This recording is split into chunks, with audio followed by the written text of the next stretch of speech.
The city-states. While the 100 kingdoms were being born, a wave of desperate refugees, violence, and hunger, the city-states were flourishing, picking through the greatest secrets of the Old Dominion and delving into the secrets of alchemy and divinity. Today, they are the greatest repositories of knowledge and the inheritors of the glory that was once the Old Dominion of man. At least that is what the locutors of the city-states would have one believe. It is true that while the 100 kingdoms were born from the desperate rush of thousands of refugees, the city-states had already been founded on the highest principles of philosophy, ethics, and education available to mankind. In fact, the entire existence of the city-states is owed to the presence of their founder, Constantinus Domulexor. Born Platon of Korea, he started as a humble butcher's apprentice, only to rise to the pinnacle of secular power within the Old Dominion, becoming the maestros of the Dominion's collegia under the academic name of Constantinus Domulexor. It was Constantinus and his colleagues, the unnamed first magos of the collegia, who identified Hazila's creeping madness. They, two of the most powerful and influential individuals within the Dominion, delved deep into the secrets of divinity and the primordial, plumbing secrets on the nature of divinity and power that have thankfully been lost. Both individuals were deeply changed by their research, and while the first Mago sought to use his knowledge and power to kill his god, Constantinus resolved instead to safeguard and protect mankind from the coming cataclysm as best he could. Using once more the forgotten name of his humble origins to ensure secrecy in the first stages of his schemes, Platon took a subtle task of monumentous proportions, the transfer of an empire's amassed knowledge. Thus the foundation of the city-states were laid. Craftsmen, scholars, and workers were secretly encouraged to emigrate, even as the libraries of the Old Dominion were copied and sent with them. As the collapse of the Old Dominion accelerated, even the thinnest pretense of secrecies were abandoned.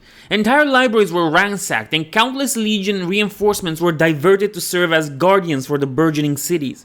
Even some of the bred were saved from the great purges that followed, becoming productive members of the growing city-states. Platon's intimate knowledge of the workings of divinity even allowed him to send the primordial seed to each of his cities, which would worship and believe grow to become patron gods to each city, protecting them from Hazila's baleful influence and unknowingly laying the foundation for the single greatest technological advance of man, the science of alchemy. To ensure the success of his vision, he dared what no mortal before him had attempted and stole a small but critical portion of Hazila's mantle to keep the fallen god from turning it on mankind. Worried that he might eventually succumb to the same fate as his god, Platon sought to divide and contain this gift, placing himself at the heart of every city that was founded in his vision. So it was that with a healthy population, a dedicated corps of guardians, a benevolent patron god, the accumulated knowledge of mankind, and himself as an incorruptible philosopher king guiding them, it was Platon's dream that each of these cities would become a utopia from which man could reclaim the planet. But so worried had Platon become of the divine pitfalls and the corruptive nature of the power he knew he would wield that he fell for an even more timeless foe. Hubris. While the scientific principles behind his efforts may have been sound, his time was running out, so his process was rushed and his vessels flawed. The transference was incomplete and the cities were left to their own devices. Ruled by pale shadows of what Platon had hoped would be divine philosopher kings, advised by an incorruptible council. Impaired by their own deficiencies and scarred by the terror he felt in his final moments as his science and technology turned against him, the ruling councils of each city ruled as best they could, but to no avail.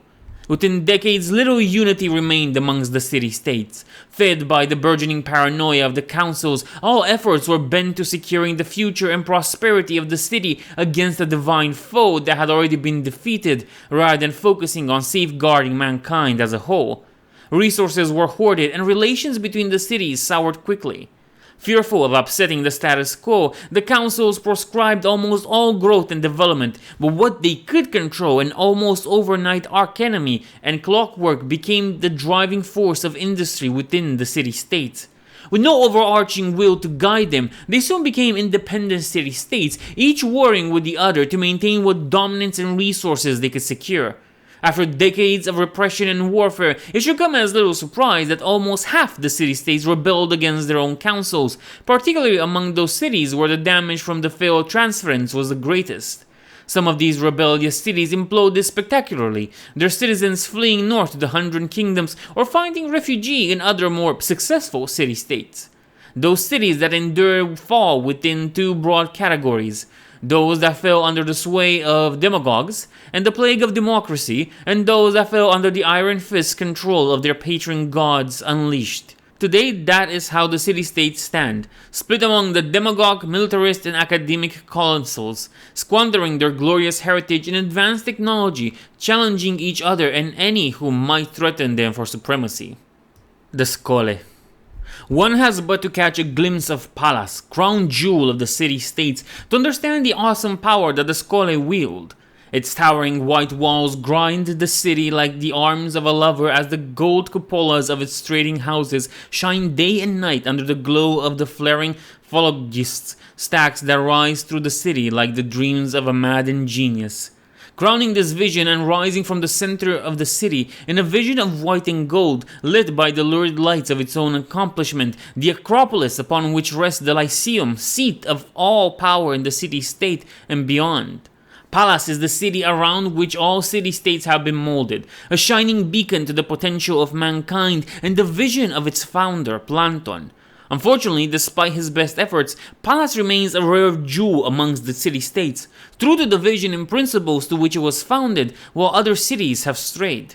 Some, like Helias or Rhodea, have merely lost focus, but others, like Acheron or Leutria, have completely abandoned the Scole and their gifts and embraced the power of the gods in masses respectively. And at the heart of the schism lies the mad ambition of their founder and his hubris.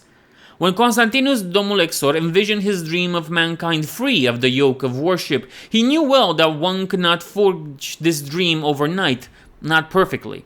No matter his efforts, time and human nature itself would conspire to rob mankind of its own future. Now, it must be understood that aside from the anathematic, no other human had grasped the secrets and nature of the primordial power that Constantinus Domolexor. It was, in fact, he who coined the three principles of power that have formed the bedrock of modern primordial studies. That power corrupts, that belief is power, and that power calls power. Hurling himself into his project and studies, Domolexor worked like a man possessed. The more he understood of the twisted mind of his god and grasped the full breadth of his plans, the more horrid he became by what he witnessed. Domolexor saw that his original plan lacked the depth of conviction and scope necessary to survive Hazila's attention should the anathematic fail at his decide. His plan had to be changed, and changed radically to ensure no menace like that ever rose again. His efforts, the true depth and breadth of which are hidden from almost all mortal eyes, but those of his scholiasts, lacked the decades of planning and breadth of resources he had once enjoyed. With the majority of his wealth and influence tied up in the foundations of the city-states and the incipient collapse of the Old Dominion, Domolexor was forced to undertake his most daring and dangerous project. Delving deep into the secrets of divine power and its primordial origins, he sought to become a god who could not be corrupted by power, whether his own or his followers. This would require that he become a weak divinity, the one that remained powerful enough to usurp his patronage of craftsmen and scholars from Hazila, a task that he calculated would be easier now, given that Hazila had long since abandoned those aspects to focus on his role as Lightbringer and the Pantocrator. Pressed for time, he struck upon a desperate plan. Taking on the persona of Plankton, he stepped forth from his role as Maestros of the Collegia and became patron of the city-states. Venerated, but not outright worshipped in this role, he would gain the trickle of power he needed to start his plans. What unspeakable experiments, moral consciousness, and mental trauma he underwent can only be speculated, for all knowledge of what he did in order to succeed at his task was wiped clean. But succeed he did, the only cause being his humanity and sanity. Not only did he usurp the portfolio he needed from Hazila, but further sundered his consciousness into a host of vessels, coldly reasoning that as a council he would be harder to corrupt and be afforded a better chance of spotting his own corruption. Thus the Scole was born. For years, even decades, his plan worked. The Skole used the knowledge Plankton had discovered in their newfound divine mantle to guide the city-states into a golden age of discovery and prosperity. The city-states thrived under the controlled supervision of their patron gods they installed, their mere presence siphoning away the corrupting power of worship from him and safely drained to create Philogistone, the incredible energy source he used to power the awesome machinery that the city-states had developed under his guidance. In time, the Skole replicated itself, a copy of it having been installed in the Lyceum of every city. In time, though, the price paid for his divinity and haste with which he moved came back to haunt him. His traumatized mind should never have been invested into new vessels, especially ones chosen for their availability rather than their compatibility. Madness solely swept into the councils, and with it, chaos. Contradicting orders, abandoned projects, and the inhuman expectations of his followers mounted on each other. This process was particularly pronounced in those city-states that had received the second-generation Skole, as the recompilation made the errors more pronounced. Madness and paranoia crept into the halls of the Lyceum, with facets of the Skoles expecting each other of corrupting and turning on each other. With each death, the Skole fragmented further, losing critical knowledge and information required to continue running the city. It took only a few short decades for chaos to overwhelm most of the city-states.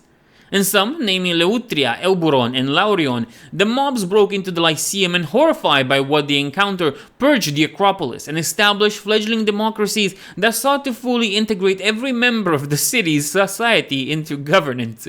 These cities even opened their doors to the few bred refugees and slaves that managed to escape the fall of the Dominion, granting them equal rights and a voice in the governance of the city, in principle at least. In others, the rising frustrations of the populace turned to prayer, and the weakened Skole were unable to contain the nascent power of the patron gods. In Acheron, Tauria, and Lycon, the patron gods awakened from their slumber to witness the truth of their own incarceration and exploitation. These nascent gods stopped only to slaughter their captors before taking command of their cities. These cities thrive under the power and watchful gaze of their gods. With every facet of life closely aligned with the gods' vision, their grace and blessings flow freely, but dissent is ruthlessly suppressed. Only Helias, Rhodea, and Pallas managed to avoid this fate. Here, the Skole managed to fend off the incipient madness, quarantining and sectioning off those segments of themselves that had become corrupted, staving off the growing madness. In Rhodea, this manifests in the grandiose megalomania of the city's projects and workshops, while Helias' fixation on development and wealth have driven it to heartless extremes. Today, only Pallas stands as a beacon to the vision of what the city-states were meant to be. The populous state. While the history of the transcendent states dominates bardic epics and the imagery of Pallas has inspired an entire school of art in Galania, it is the political system of the populous cities that has served as inspiration for endless conversation. From radical groups in shady inns to philosophical youths of the nobility in the comfort of their soirees, the idea of a society where the individual is valued enough to contribute to a state's policies has intrigued thinkers far beyond the borders of the city-states. Most look at this unprecedented concept at face value. These societies have embraced all within their walls, presenting a seemingly seamless coexistence which promotes discussion, cooperation, and constant societal evolution.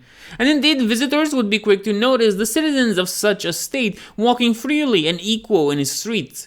They would see them gathering in the agora, where the ecclesia of the citizens would discuss and decide on the fate of its own city, from simple matters like the restoration of streets or the erection of new statues to enhance the city's splendor, to big works like the expansion of the walls or the declaration of war. Human and bred, be they satyr, fauns, minotaurs, or centaurs, make up their state's mind even as they listen to its voice. A collective society, but one which also never loses the sight of each and every person in its ranks. It is a perfect union of individuals embodied by its marble statue with a firm fist made of different fingers, one which rushes with passion and forces to meet its destiny and crash into its enemies. But should one look closer at this perfect image, one would notice the cracks in this marble statue's face. For the states with a unified voice, the demagogue cities are in their core more divided than most. It would be a philosophical debate in itself to pinpoint the source of this division. Its agents are apparent. Deprived of the contingencies Platon's overseeing philosopher kings would offer, the procedures of the ecclesia would soon inspire aggressively ambitious individuals and opportunists with a talent for persuasion. In time, the claim to electoral offices would become a profession in itself, one whose success depended on an inspired and loyal following that would readily support one's views. In a society with obvious divisions in creeds and races, the avenue to success was not hard to detect. During those philosophical discussions in lands far beyond, there's always one who rushes to remind the rest of the sad truth. Much like the rest of Platon's experiment, the city-states have failed, subject to the predations of demagogues that seek to capitalize on their systemic flaws. One could indeed see free citizens shout their prices with gusto from behind stands and shops with anything from silk and spices to fresh fish and vegetables that they have gathered by hand. They would perhaps also notice how a human would scarcely look at the bread seller and vice versa, or how one would openly scorn those who support opponents in the ecclesia. The scars on the society of demagogue cities extended far beyond the obvious, and the ferocity of division is perhaps even harsher between the bread and the humans themselves. Calling a satire a fawn, even by accident, could very well result in one's body to be found among the morning's catch. Doing the opposite could spawn a grudge that would never be forgotten and would potentially be repaid with great imagination and far beyond the limits of mere insults, no matter how grave. The degrading names that humans use for different types of breeds, calling a minotaur a cow, is a favorite even if rarely in one's presence, have not only been adopted as insults by the breed, but embraced with gusto. While perhaps less obvious, the divisions among humans are no less vicious.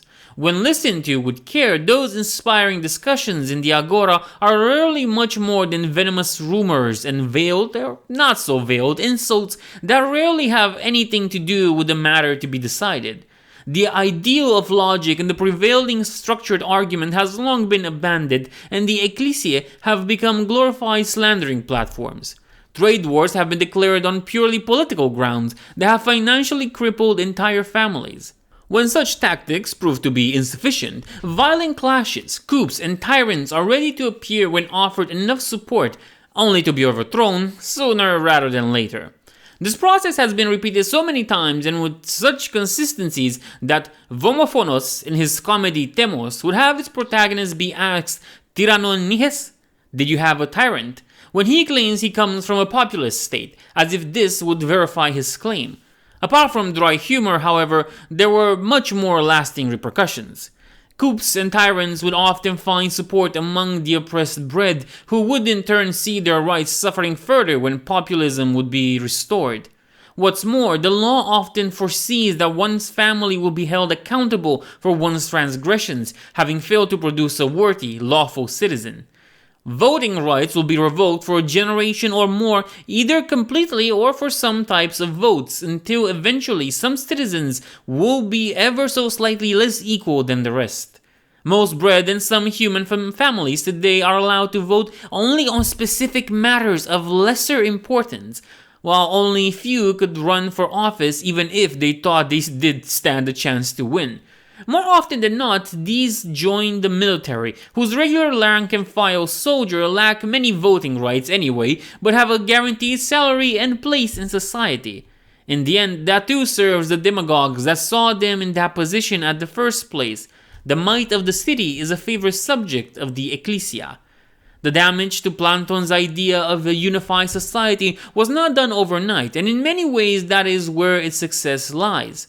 Little by little, the differences, not only those physical apparent, but also in views, opinions, and ideas, would be marked with lines that would only deepen with each generation. Yet somehow, despite these adversities, or perhaps because of them, these cities have no less strength and majesty to present. Even if constructed to satisfy a successful demagogue's ego, impressive walls and giant statues have been erected, while entire fleets have been forged and bread-enhanced armies have been kept in excellent condition to inspire one's fearful supporters. What if those walls are named after them, if the statues depict the megalomania of some, or if the names of the fleet's ship carry the names of individuals that did more harm than good? The strength and might they both project are real, and the forces that can be fielded can wreak havoc. And the moment a demagogue seeks to create enemies beyond the city's walls, the strength will prove just how real they are. The religious states. It is a testament to the scope and depth of Planto's design that in many ways the easiest part of his plan was the forging of gods out of the primordial shards he has secured for each city. The people of the Old Dominion, after all, had been shaped by a theocracy, their everyday life dominated by a religious culture, forged by a mosaic of multiple tribes and peoples, as well as an expansive pantheon.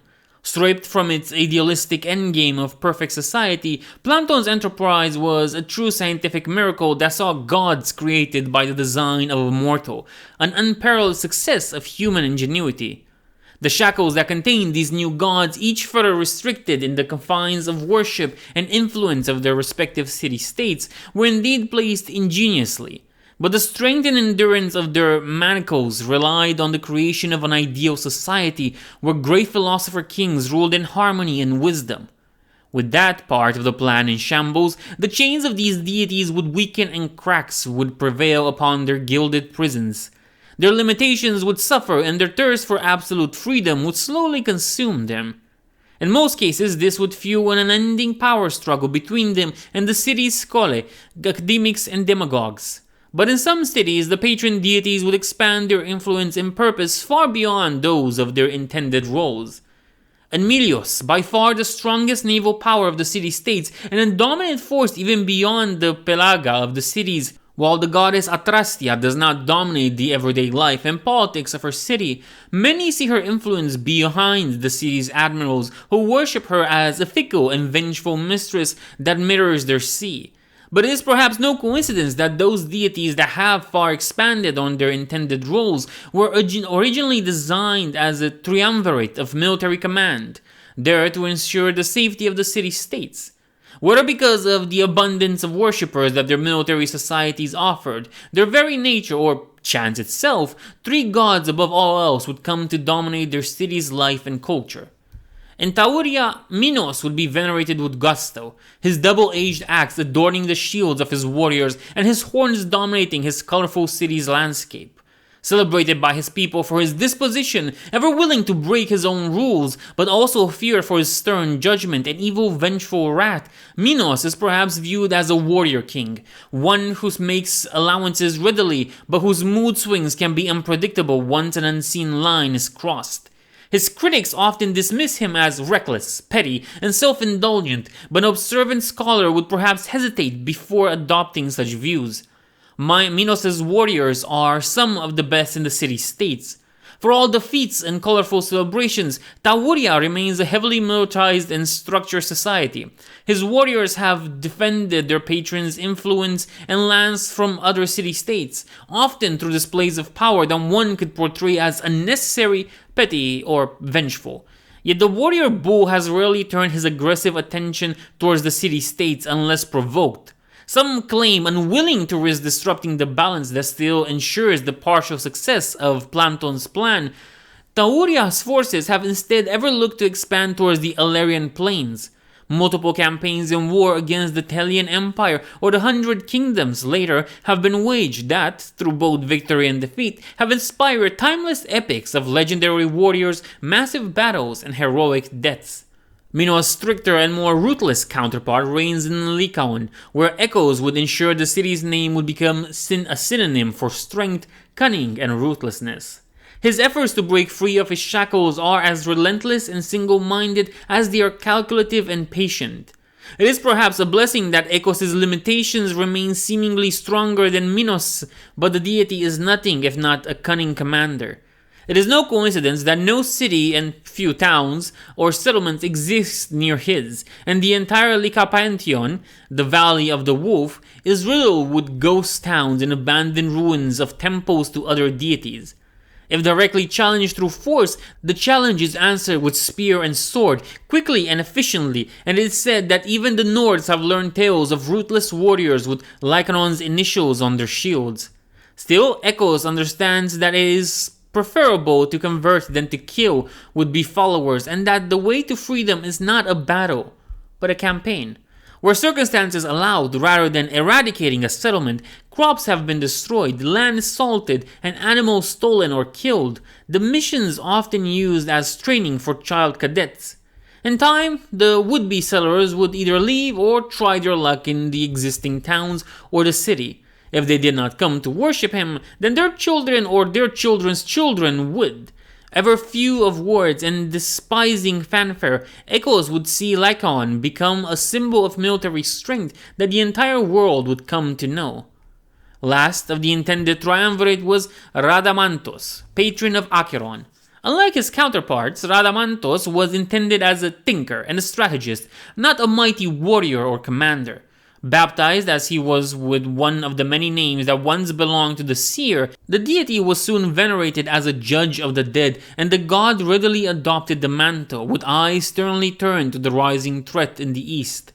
It is perhaps for this reason that he approached both Minos and Lycaon, trying to ensure that all three fulfilled their intended roles as a triumvirate, and it is perhaps for the same reason that the two rejected his offer. Afraid of the possibility of his own corruption without his counterparts, and terribly aware of his duty as the first defense against Hazila's influence, Rhadamanthus turned to his worshippers. Choosing two, he attempted to replicate Plankton's experiment and to elevate two mortals by his side, Tripotelmos in the place of Minos and Diphomon in the place of Echoes. It is unknown precisely to what extent his endeavor was successful, or how effective his effort to counter his corruption has been. Under the three deities, however, Acheron has successfully endured and even prospered in the shadow and under the constant threat of the Old Dominion and the tribes of the Wardun. And yet, whispers and shadows in the city seem alive of late. At the feet of Rhadamanthus' giant statue that stare ever to the east where Tripalotemos and Dephamon reside, a new inscription has appeared. Tintos egonos anthrope mifroni mega. You were born mortal, human. Do not think too highly of yourself. While some see this as a wise caution from their gods to remain humble and respectful, reminding them of the dangers of hubris, others fear both its origin and its true meaning. With a careful selection by Platon of names, iconography, and symbolism, all familiar from the endless vague and intricate scriptures of the Dominion, the transference of belief came to his designed deities almost naturally. Acheron's seasons today are riddled with mysteries, secret days, rituals, and celebrations to strengthen the triumvirate. Lesser or greater aspects that Hazila had assimilated from his own pantheon were once more redirected into these shards, depriving the Pantocrator of small but vital portions of the power and dominion he was possessing at the peak of his power. Shackled by the contingencies built in the process and the method of their very creation, these new gods would wound Hazila's all-powerful eminence while avoiding the dangers of corruption. But with those shackles gone, one can but wonder where the unintended expansion of these deities will lead. Now we'll take a look at the units. Aristiarch.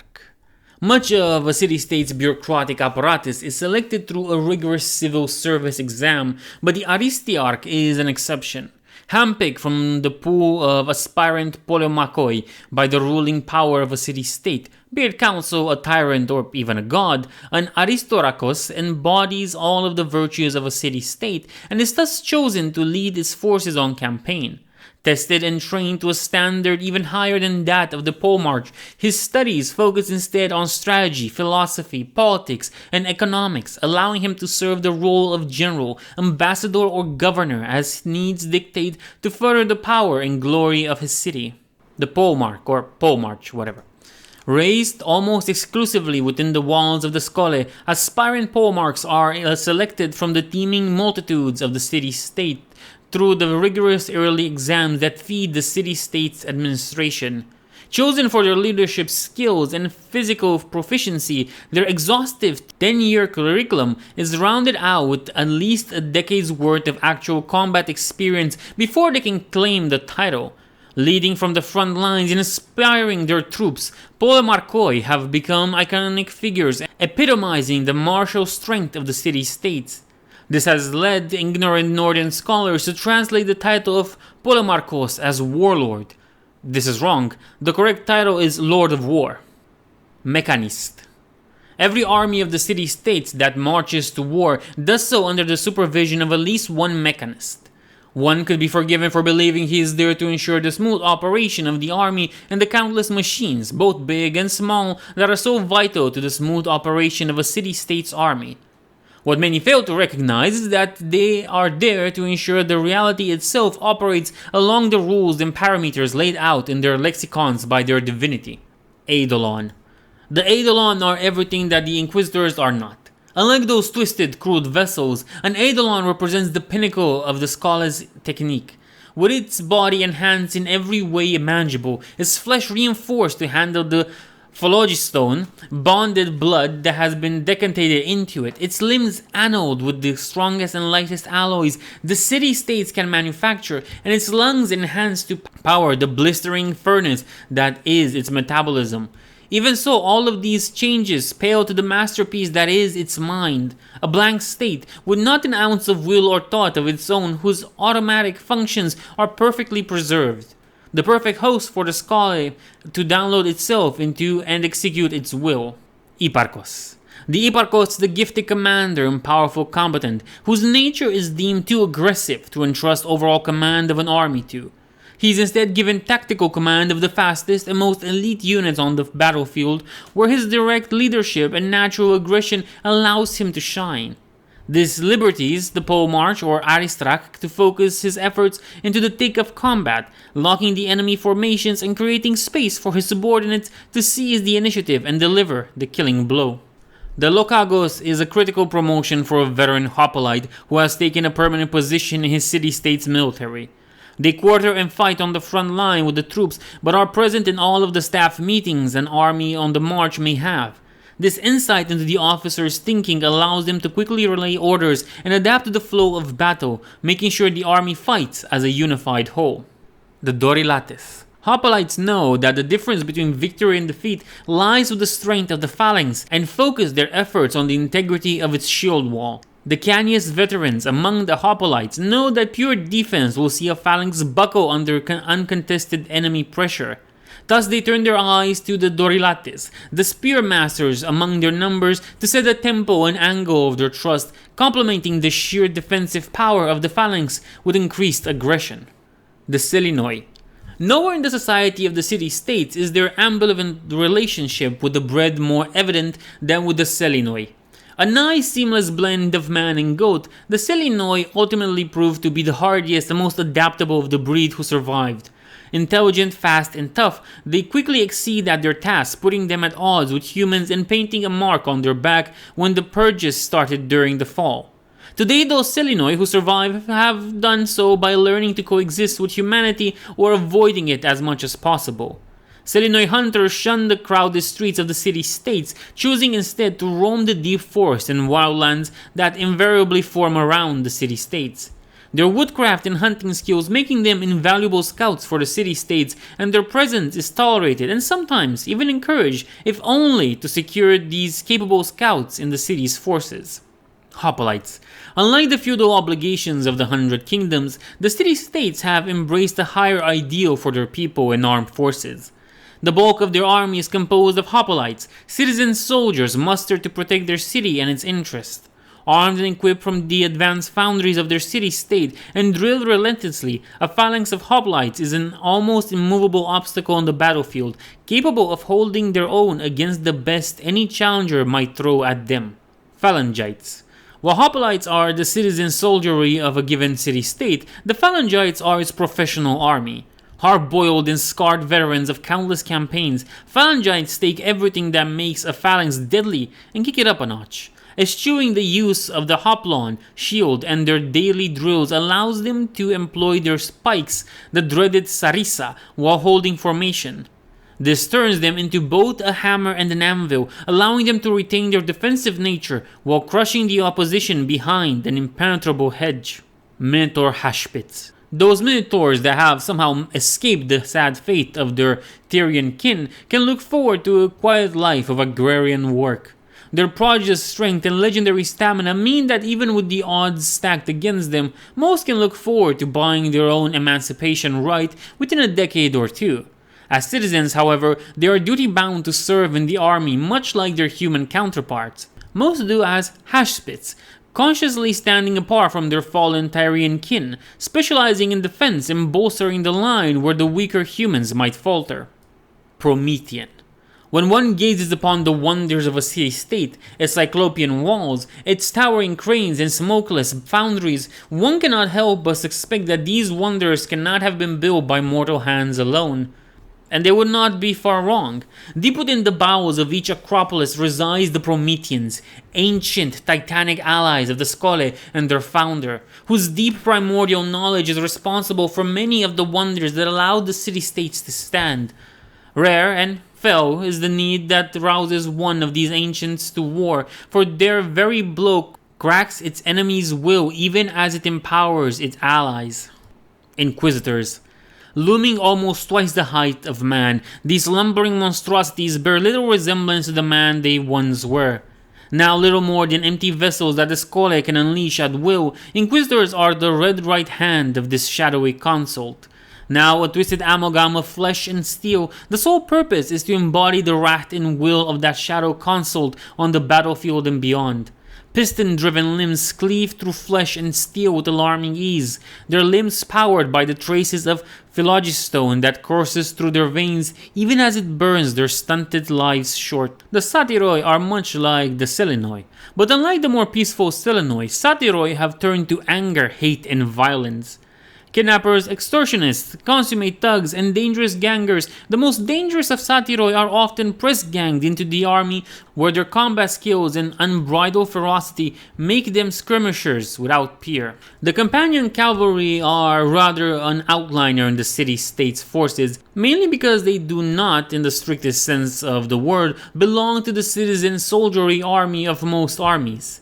The companions are rather a voluntary force drawn from among the wealthy oligarch and noble families of the city-states.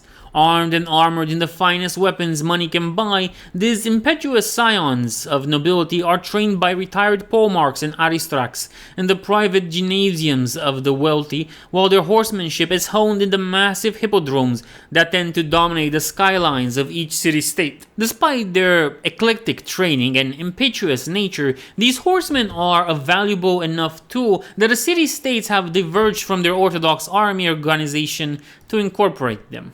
Minotaur Tyrians. When the bread were originally conceived and gifted to the Dominion, Minotaurs were intended to be docile, tractable agrarian workers.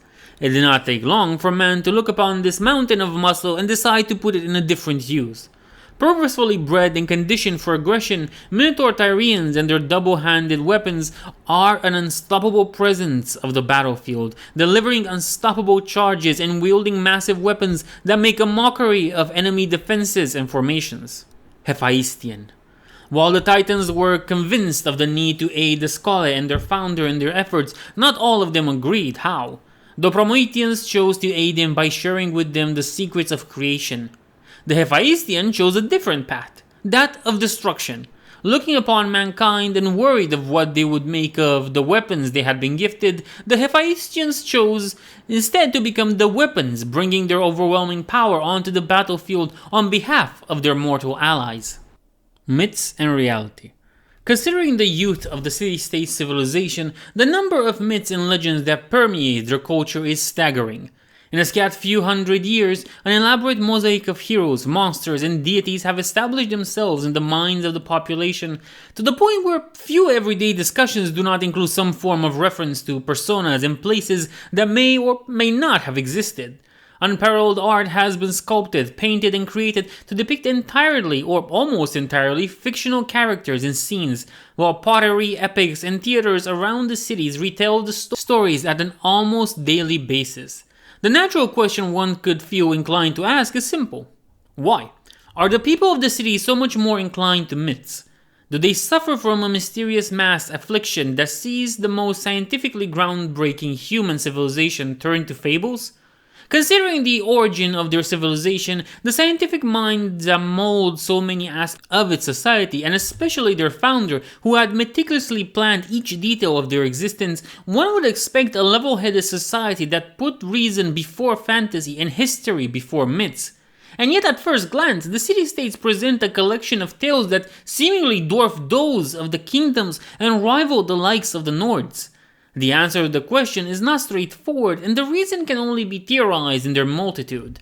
It would, for instance, readily claim that the question is without merit, as the phenomenon under discussion is non-existent. The city-states do not in any quantifiable measure have more myths than the 100 Kingdoms or the Nords. In fact, quite the opposite is true. The amassed collections of mythology stemming from various cultures of the kingdoms far outweigh that of the city-states, while the far older traditions of the Nords would draw in their plethora the tales of city bards. The illusion of the opposite stems from the cultural differences, or lack thereof. Unlike the 100 Kingdoms, the culture of the city-states is more cohesive, its structure far more similar in score than is different. By and large, the people of different cities are divided by dialects rather than entirely different languages, and their histories have more in common than they have different. This allowed for an accumulation of mythologies of sorts under a facade of unity, and indeed in time such a unity did begin to take shape as the language allowed for the tales to be readily exchanged, the themes to be repeated and refitted until an almost united mythology was forged. While in the case of the kingdoms there is an assortment of different mythologies that in order to spread had to be reshaped beyond recognition or live on in an echo chamber of the same group that birthed them. At the same time, unlike the Norse who rely on their oral traditions, the love for theater and widespread use of the written word allowed for an almost scientific approach to any mythos, as tales were meticulously recorded, repeated, and perfected, being elevated from simple fables to educational and philosophical tales, which aim to explore human nature and thus resonating with the same strength throughout the generations. Should one take a closer look at these tales, however, the difference in details and in delivery of the same myth from city to city will reveal the truth behind this false single united mythology. This theory can be challenged by another view. While not dismissing any of its arguments, one could note that all of the aforementioned factors which compound to the phenomenon should, in fact, be viewed as tools rather than natural or accidental occurrences. Recognizing the immense challenge of detaching his people from millennia of their respective cultural histories, both of the overwhelming cultural influence of Hazila's theocracy, but also from the different tribal groups within the dominion, Platon must have realized that a cohesive culture would be paramount to the success of his vision, lest the visions of the past resurface without the presence of an all-powerful patron deity to limit them. And yet as such a deity was exactly what Platon sought to avoid to create. Something had to take its place in order for the population of the different cities to feel connected but distinct, much like their deities. Perhaps among the many lessons he learned from his own god's history, Platon understood that an elaborate but united mythology allowed for different people to feel connected and part of a whole despite their differences, while at the same time no single aspect of that mythos would dominate the spiritual landscape. Under this light, his insistence to educate the population, his goal to promote theater to the point where they were incorporated to the very image of good citizens became less of an enlightened path and more of a planned route. Of course, none can say with certainty if such explanations are true or not. If any of the city gods or the schole are privy to the inner workings of their founder's mind, their lips remain hermetically sealed on such matters. In the end, the answer could be simple. Like many, if not most myths of their cultural counterparts on the continent, there is actual truth behind the fantasy. Events that were exaggerated as time passed, and people that were elevated based on a single moment of glory. After all, there is no shortage of such tales on Ea. Lycaon, realm of the wolf god. Amongst the remnants of Platon's vision of an enlightened, elevated society, free of the constraints of rudderless worship and unchained militaristic aggression, one city-state stands out for its inherent ruthlessness in both war and fate. Lycaon, home to warriors of immense skill and renown, is a city that has strayed away from the light of the schole in Platon's original design. Instead, its citizens focus on perfecting their battle prowess and ability to preserve against all odds, doing so under the multifaceted tutelage of their patron god, Echos. Echos is the wolf god of survival, claiming Lycaon as his realm and his citizens as his litter. Originally caged by the city-state, now defunct schole, Echos was able to partially escape when the prayers of his followers reached their pinnacle, drawing power from their fate and gnawing on the chains that contained him. With a portion of his power freed, the wolf god disposed of his former captors and established the city as his dominion, cementing a state of divine governance. Only partially unfiltered, Echos now seeks to fully escape the constraints devised for him by the slain Lycaon Skale, aiming to one day release the full breadth of his power onto the world. The wolf god values and blesses those with the will and skill to survive above all else, welcoming all that can endure and preserve when faced with intense hardship. He is known to have three aspects, assuming the form of each one in a calculated fashion: the guardian, the scavenger, and the hunter. The ever-shifting faces of Echos often make him an unpredictable deity. The faithful of Lycaon know that the whims of their god are beyond mortal understanding, and they view such fluctuations as divine wisdom. While assuming the role of the guardian, Echos becomes characteristically esoteric, guiding his worshippers to focus on their own city's affairs. During the guardian state, Lycaon resents most interactions with foreign powers, directing their resources to development of their own city and related infrastructures. Buildings are erected, crops are harvested, and life prospers in relative harmony, for the standards of war-hardened Lycaon at least. And the wolf god seeks to protect and develop his realm with near parental devotion. While assuming the role of the scavenger, Echos reaches a state of targeted absence, roaming beyond his realm more freely.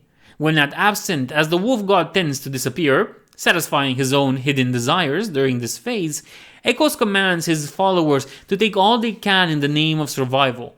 As a result, the warriors of Lycaon venture beyond the borders of their city in larger numbers than usual, scavenging, pillaging, raiding, and auctioning their military service to those with the wealth to afford them. When the scavenger shows his face, Lycaon is expected to provide for itself beyond already claimed resources, for survival requires to take what's needed through any means necessary. The aspects of the guardian and the scavenger are two facades that Echos adopts most often, sometimes alternating in swift succession.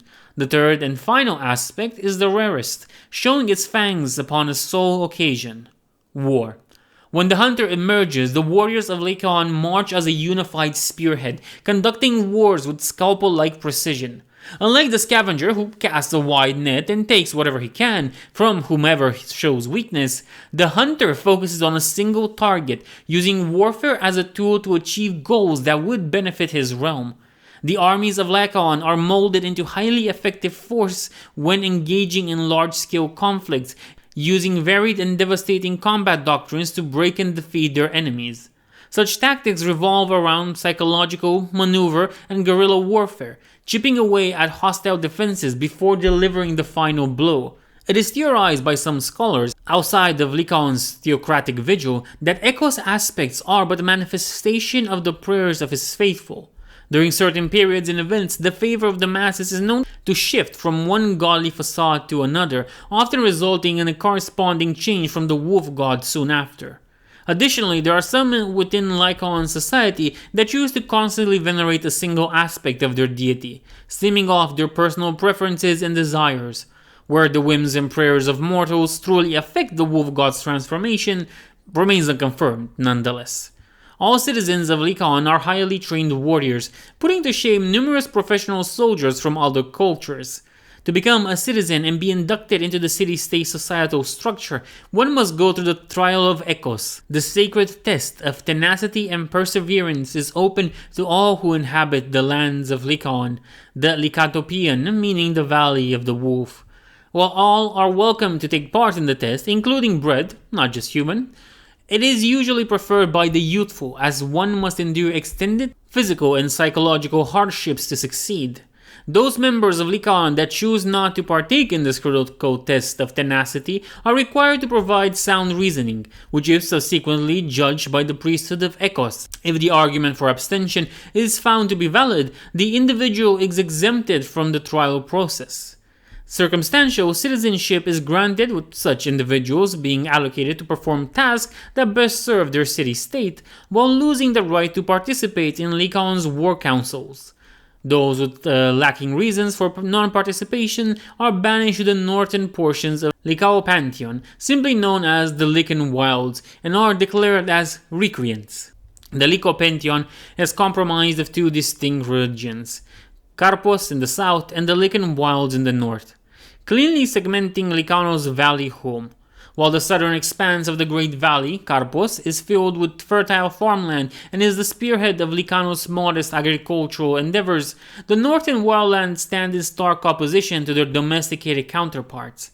The Lycan wilds contain gnarled patches of thorny, fruitless vegetation, jagged root-like rock formations, which make the terrain famously difficult to traverse, and a plethora of hostile wildlife, including roaming wolf packs.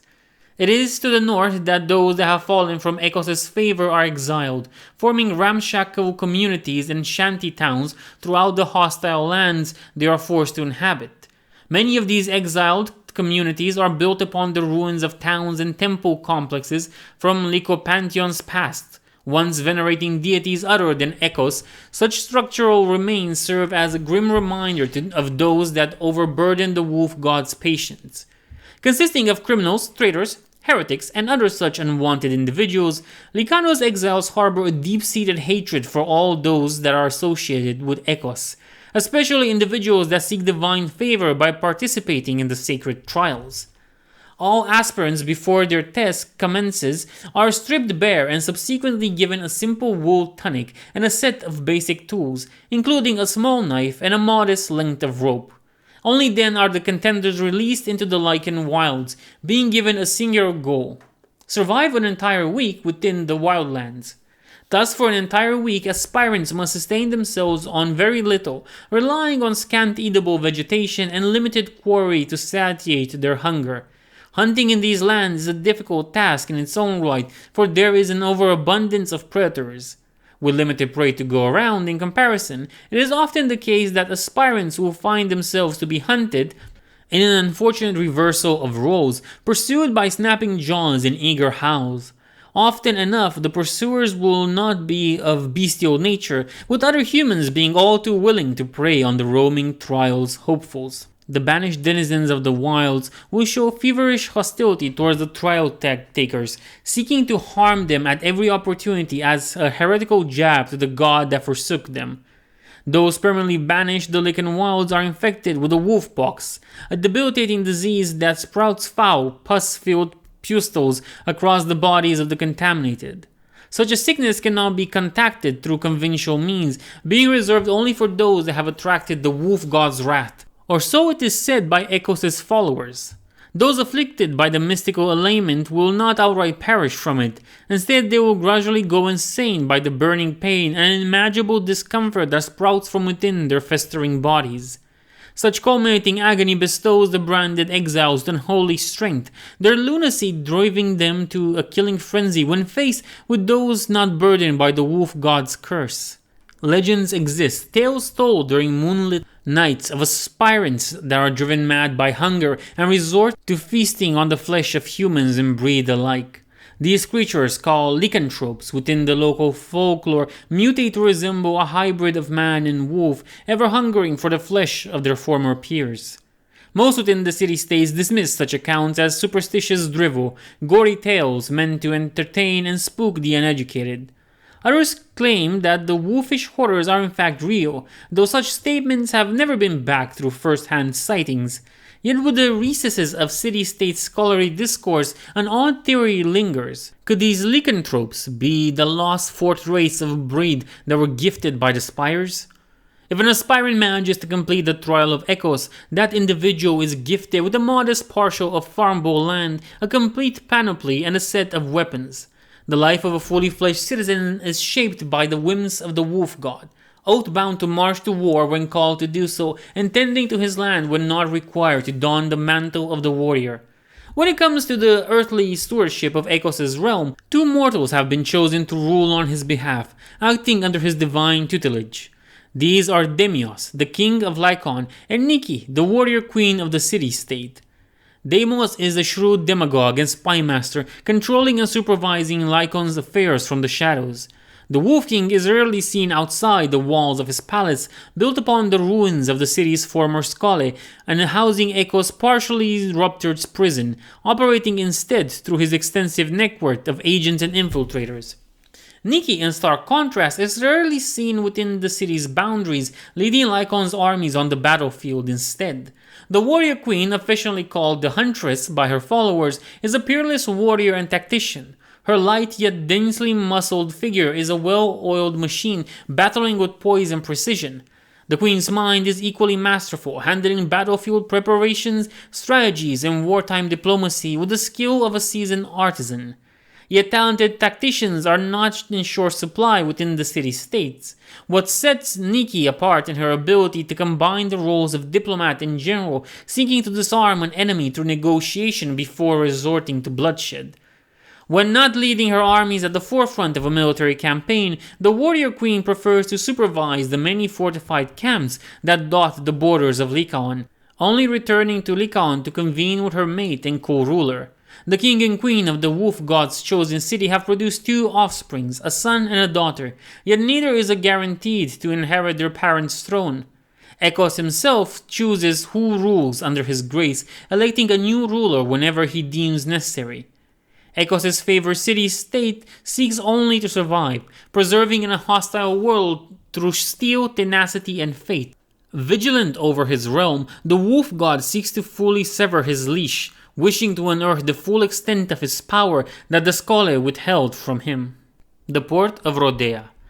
The city-state of Rhodea, located on the island of the same name at the lower northwest quadrant of the city-state's peninsula, is known for its masterful craftsmanship and extensive industrial prowess. The massive harbor city endlessly reverberates with the droning of countless shipyards and the metallic clamoring of workshops and forges. So impressive is the port of Rhodea, nestled within the oceanic passage known as the Gilded Horn, that it has been acknowledged throughout Ea as a peerless mechanical wonder.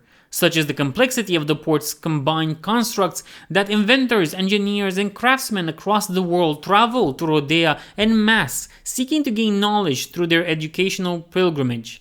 Most of the major mechanical curiosities that populate the port are the product of a single ingenious mind, that of the legendary Rhodian inventor Hypatia, a key member of the Rhodia Skale during her life governing the city's ever-powerful engineering guild. Hypatia forged the island city into the harbor bastion it is today, designing a slew of devastating defensive measures to protect her patron city. The 2 most prominent of these inventions are the Great Chain of the Gilded Horn and the Colossal of Rhodea, both being the city-state premier safeguarding instruments against potential enemies. The Great Chain occupies the entrance to the Gilded Horn and consists of 2 statues, one at each side of the horn's entrance. The statues are carved in the likeness of Rhodea's twin gods, Istimina, the goddess of invention, and Istimios, the god of crafting, with each cradling immense heaps of coiled chain atop their raised arms. The main chain is made of an impossibly strong alloy, and individual links are the size of a fully grown warhorse. From each central link hangs a descending mesh of smaller chains, creating a gargantuan metal partition when fully spread out. Most of the time, the Great Chain remains dormant at the bottom of the ocean, dipping towards from each enormous figure and lying atop a bed of tangled seaweed, sand, and salt-built-in shipwrecks. Yet when the horns of war sound across Rhodea, the chain bulwark is raised, hoisted by a complex gear-driven mechanism housed within each statue that tug and pull at the metallic shackles erecting the entire structure. To sail through the iron veil of the Great Chain is to invite death. Larger vessels are unable to pass entirely, while smaller ships risk getting flayed by the lesser chain appendages. The Colossus of Rhodea, perhaps the most famous of Hypatia's menagerie of inventions, is the city-state's final and most effective deterrent towards an invasion. With a full height akin to a minor mountain, the Golden Giant is the main fixture of Rhodea's skyline. Atop his 2 outstretched hands is a device known as the Panoptes, a spherical assortment of hefty, finely tuned lenses that can harness sunlight, when the weather allows for as much, and redirect it as a beam of concentrated heat. The solar ray can singe away most material, being known to even melt metal at certain angles. Such is the might of Rodia's combined machine arsenal that few dare to attack the poor city directly. For those that do, their hubris continues to litter the murky expanses within the bowels of the sea. The Inquisitor of the Scole. There are few institutions more vested in the prosperity and survival of mankind than the Scole of the city-states.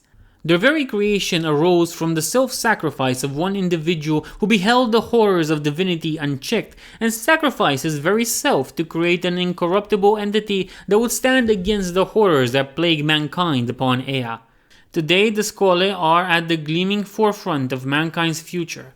The city-states are gleaming bastions of industry and progress, and their armies some of the most powerful and disciplined forces on the planet. But all of these actions are the efforts of their gleaming, open, and visible right hand. The Scole have spent countless resources and plumbed well past all ethical and moral limits of research to create Inquisitors, the left hand of the Scole. Crafted from the bodies of criminals and traitors, the bodies of each Inquisitor is bloated to monstrous proportion, though the judicious application of smudged spire growth factors and live phlogiston, the expense of which alone would beggar some smaller kingdoms. This formidable body is implanted with vicious blades, hydraulic pistons, and mechanized articulations, turning it into a walking siege weapon even as the subject's mind is erased through the combined assault of drugs, pain, and painstaking surgical grafts. The result is an unthinking automaton that exists only to obey the Scole's directives. But what monster, what horror could have forced the Scole to plumb these monstrous depths? The answer is simple. Human curiosity. Early in his career, Planton, founder of the Scole, caught a glimpse of the power that human ingenuity could unleash and shuddered at the thought of its existence. Humanity's ingenuity, naivety, and greed are fated to combine and unleash forces no sane man would want to exist, before one even factors the presence of an inimical god of death. Look at Trench Crusade.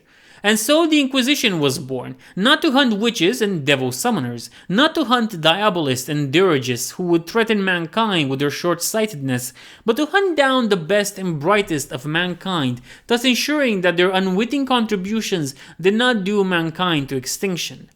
Its Inquisitors work openly in the city-states themselves, their hulking presence in academic city-states a constant reminder of who holds the reins. Outside the city-states, Inquisitors are paired with an Eidolon to form an autonomous squad, which works to track down, identify, and neutralize inventors and technological developments that the Scole considers too dangerous to be allowed to operate. The sheer scope and ambition and audacity of this work would beggar belief and induce most sane men to scoff at the mere notion it could be true. The simple fact shields the Scole's work from the eyes of the masses better than any amount of subterfuge or bribery ever could. Its work has continued for centuries, its methods and targets growing increasingly refined as the scholar learned to target those innovations which would bring about revolutionary change and threaten the status quo, while allowing smaller increases in efficiency to go through so that the burgeoning population of the human realms might endure. In recent years, though, there has been a marked shift in the focus of the efforts of the Inquisition, shifting from murder and coercion to kidnapping and recruitment. The Scole, it seems, have struck upon a new plan. Aware that all they could do with their original strategies was delay the inevitable, they have now embarked upon a great work. A project they hope will allow them to subvert not just the development of technology across the world of Ea, but the very principles it is based upon. Acheron. Acheron stands at the precipice of oblivion, being the first line of defense against the horrors that lurk beyond the eastern reaches of the city-states peninsula. The city itself emerges in a dense mesh of gritty yellowed marble and watered limestone, as Acheron's urban landscape is often bombarded by harsh sandstorms that arise from the wastelands to the east. Although the traditional architecture of the region dictates the liberal use of white paint, mainly to combat the intense heat of the summer months, Acheron's structures have a characteristic patina to them. Every year, slews of laborers swarm the city with buckets of ivory paint at hand, applying rich lathers of white coating to all building surfaces that are touched by the sun. Their efforts are destined to fade away when a wave of swirling sand descends upon the city, stripping away the paint and exposing the raw stone underneath. This cycle represents the mentality of Acheron's citizens. They are exposed to constant threats and hardship, yet they insist on preserving despite the odds. The Triptychon acts as the central fixture of the city's landscape, consisting of a titanic statue of Rhadamanthus, which houses a considerable temple complex within its bowels. The statue, facing towards the east to signify the god's vigilance against the Wardun and the Old Dominion, leads two others, each of flanking the central statue and facing east as well. The statue to the right represents Demophon, the one on the left is Triptolemos. The two flanking statues house lesser temples of their own, connecting to Rhadamanthus' main temple at his statue's base. Though Rhadamanthus' sculpture is in relatively pristine condition, the two lesser divine constructs have experienced a state of extended disrepair. The statues of Triptolemos and Demophon are worn down and crumbling, missing large chunks of stones in places and showing signs of unnatural corrosion. This massive, dominating edifice perfectly encapsulates the pathos and fading glory of Acheron, defiantly staring east even as the relentless winds and pressure of its border existence continues to weather its once pristine fortifications. The city is ruled by an ironclad theocracy with Rhadamanthus, an original divinity from the Old Dominion, the judge of the dead and Acheron's chief deity, acting as the pinnacle of leadership. Rhadamanthus remains an unremarkably active and focused deity, the looming threat of his perennial nemesis in the Old Dominion, a constant and relentless source of concern and focus. This effort comes at a tremendous cost for the deity, his power sapped by his continuous expenditure, reducing his divine might to a level almost close to that of a mortal. The secret behind the god's urgency and weakness lies in the two empty thrones that stand next to his in the central chamber. Rhadamanthus was never meant to be a deity. His role and focus were meant to be shared amongst his two partners, Triptolemos and Demophon, each wielding the power of a demigod at best. The fall and ensuing battle cost him his two partners, and in truth have mortally wounded the god. With his attempts to replace the fallen members of his triumvirate by cooperating with deities from other states having failed, his desperation and the necessary martial character of the city have pushed the god onto an uncharacteristic path. Acheron's society is almost entirely militarized, each citizen soldier expected to serve for 10 years in the military, though most opt for a life of service. While a significant number of these men are required to garrison its massive fortifications along the river Stegos and push back the encroaching Wardun tribes, the core of his forces is split among the eastern and western flank. The forces of the eastern flank focus almost exclusively on the Old Dominion, having reached a tentative truce with the local Wardun tribes. Their campaigns are few and far in between, but when locked in combat, the battles are brutal and the losses severe. Few understand the true purpose of these campaigns, most citizens and followers believing the official line that they are preemptive campaigns against the gathering might of the Old Dominion. Only the Moiraks, the priest commanders of these isolated warbands, know the true focus of these battles is the recovery of relics of Triptolemos and Demophon in the hope that their power and mantle might be resurrected to bolster the city once more. The Western forces, on the other hand, serve an even more obscure purpose. As far as the world and most citizens of the city-state are concerned, those forces sell their service as mercenaries to any and all who might meet their steep prices, providing the city-state with an endless stream of income it uses to bolster its defenses. A relentless regime of almost constant warfare to hone its massive conscripted forces, no small amount of influence among its peers, and one of the most developed webs of contacts among the leaders and commanders of all mankind, from the steeps of Rus and the fiefs of the 100 Kingdoms to the mountain peaks of the Polma Confederacy and the bustling sister capitals of the city-states. The truth is much grimmer. The Moiraks of those forces, aware of their god's predicament, are looking for worthy candidates who might possess the strength of character and spirit to assume the mantles of Rhadamanthus' fellow deities. They rove the continent seeking worthy commanders to serve in a lifetime of conflict, hoping that the grim toll of their life's work might reveal those extraordinary individuals who could be imbued with a portion of their city-state might and ascend to aid their god in defense of their city-state and mankind against the storm of undeath they know is coming. Acheron has control of two fortress cities within its extended territory, Petrapolis and Rachmia. Petrapolis is positioned next to the dam that controls the flow of the river Stegos, potentially flooding the surrounding area to halt an encroaching army.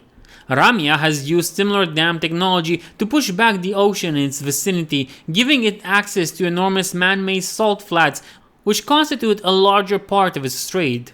Few doubt that these floodgates and dams do not have measures in place that would allow the waters to rise and wash away an invading force should the city be incapable of containing the threat.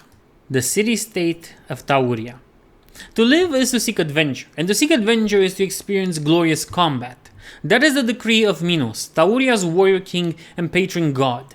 Minos is the bull-spirited god of adventure and combat, ever seeking glory by battering his enemies and celebrating his victories through bombastic revelries. For Minos, questing and warfare are not to be looked at through the excruciating dull lens of practicality. Instead, they are affairs worthy of ceremony and merriment, for a good fight or a perilous adventure are divine food for the soul. As such, Minos' personality is a multifaceted beast in its own right. On the one hand, he can be merry and boastful, spontaneous and ready to make allowance. On the other, he is known to be temperamental and vengeful, often criticized as being shallow and unyielding when some unseen line has been crossed.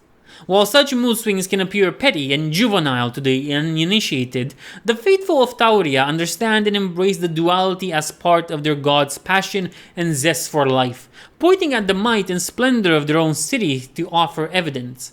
Should one walk the streets of Tauria for the first time, one would think they lucked upon a holiday. The streets are perpetually abuzz with rambunctious melodies, the clattering of chalices, and the thunderous boasts of veteran warriors, swimming in a sea of colorful statues and murals alongside effigies of bullhorns and Minos' weapons of choice, the double-sided axe. To propagate such elevated spirits, a part of Minos' clergy, known as the Rhapsodoi, act as bards and storytellers of immense skill, sharing tales of epic proportions to stoke the lust for glory and adventure across the city-state. The temple of this priesthood and the center of such sacred sagas and recollections are the halls of revelry.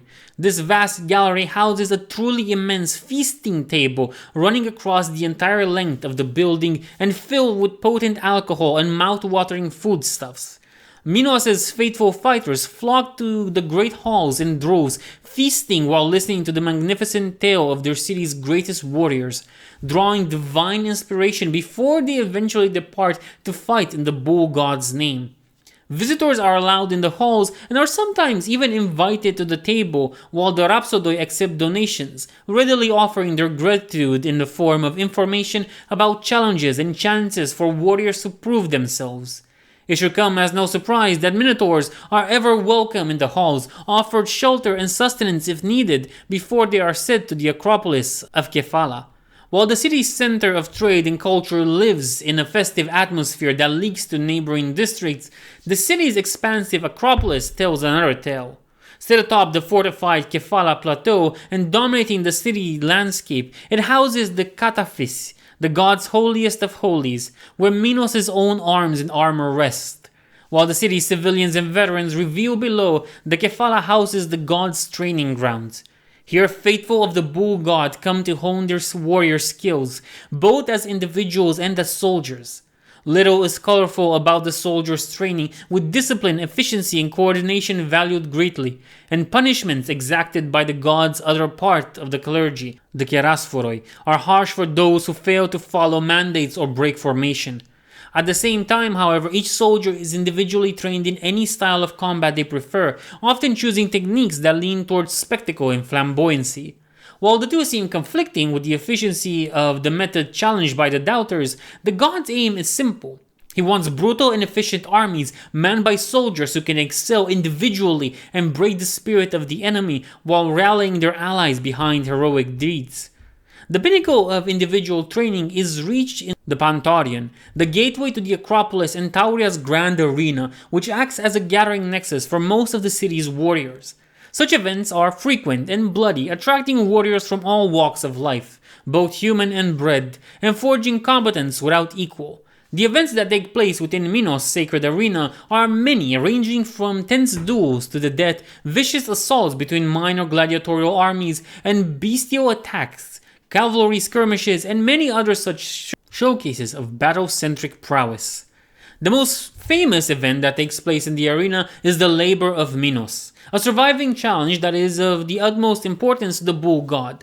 During said trial, the main fighting platform is withdrawn to reveal a sprawling maze, digging deep within the Kefala hill underneath, and several contestants are hoisted into its center while blindfolded. When completely lowered, trial takers remove their coverings and are released from their harnesses. Their goal is to exit the maze by following the many clues that are strewn throughout its winding corridors.